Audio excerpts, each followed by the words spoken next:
everybody. I'm back at it, walking and talking. You know, I've been approached several times when I'm out on the road. Hey man, when are you gonna start those walking and talking videos again? So I'm gonna try to start today, right? And I used to do this several years ago, and I just kind of got out of the habit of doing it. So I'm back at it, right? And I just kind of walk and talk. The weather today is starting to finally cool off, man. The last couple days it's just been crazy hot, you know. But it reminds me of that time. I grew up in Ohio, right? I'm here in Tennessee now, but I grew up in Ohio, and it was just so cool, man. I had the best childhood.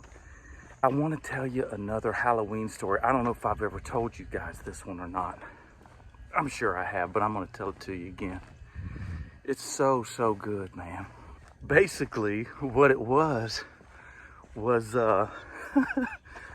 my mom let me have a bunch of my friends over, right? And we had this Halloween party, slumber party. And my dad had just built this nice little back wooden shelter over the porch. So we all kind of put our, you know, sleeping bags and stuff back there. Well, her plan was to, you know, make this little shed in the back, like almost like a little haunted house almost for the kids.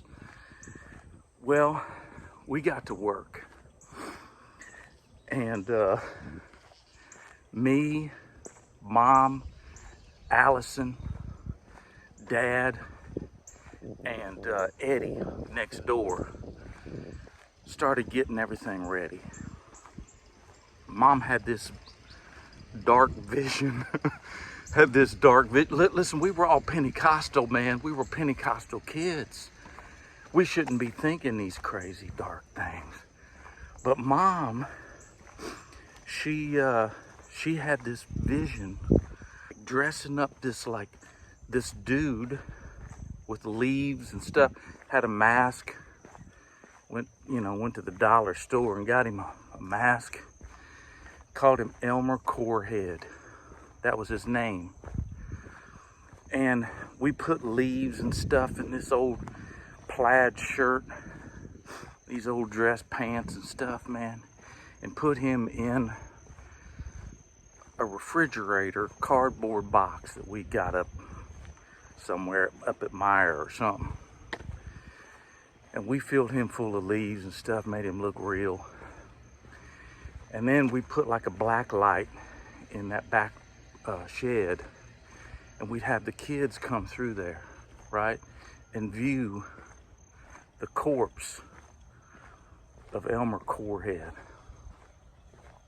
But that's not it, man. We also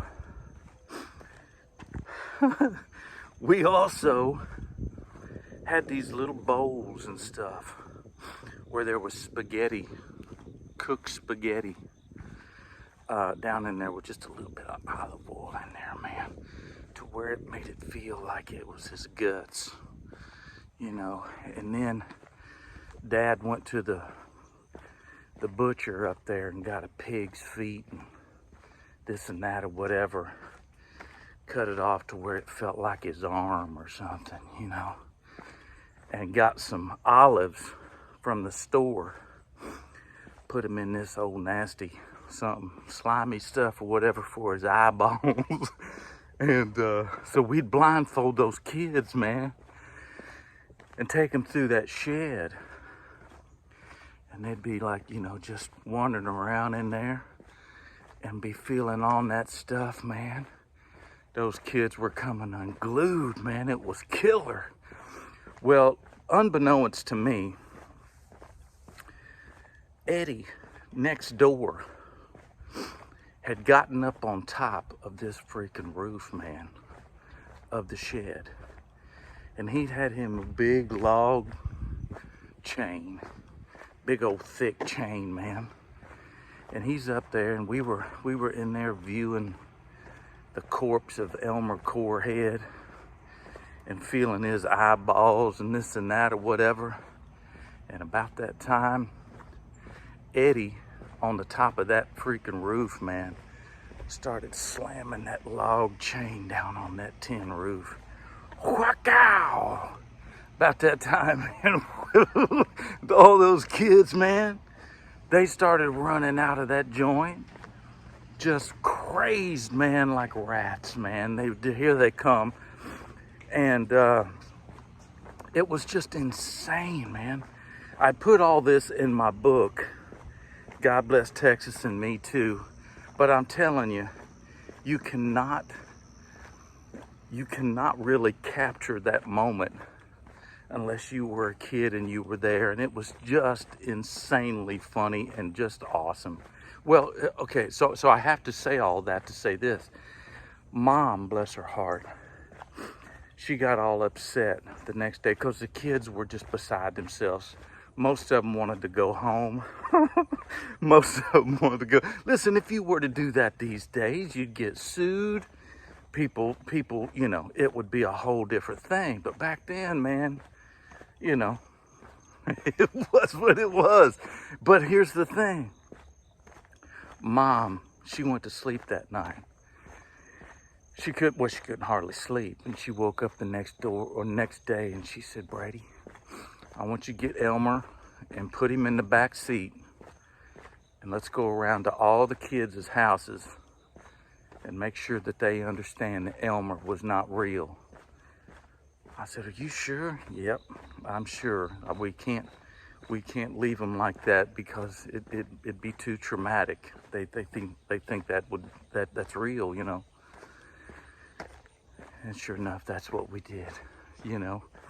Put old Elmer in there and drove around and made everybody come out to the car. Hey, listen, it's not real. It's all good, you know. But it was so much fun, man. It was innocent fun. I know it's crazy and people think, you know, dark things about that thing, but truly, it was really, really fun and so hilarious. I look back on it now. But anyway, so that's my little story today, right? So that's what you're gonna get with these walking and talking videos. I'll tell you about stuff that's going on in my life, road stories and all that kind of stuff or whatever. So hang on tight.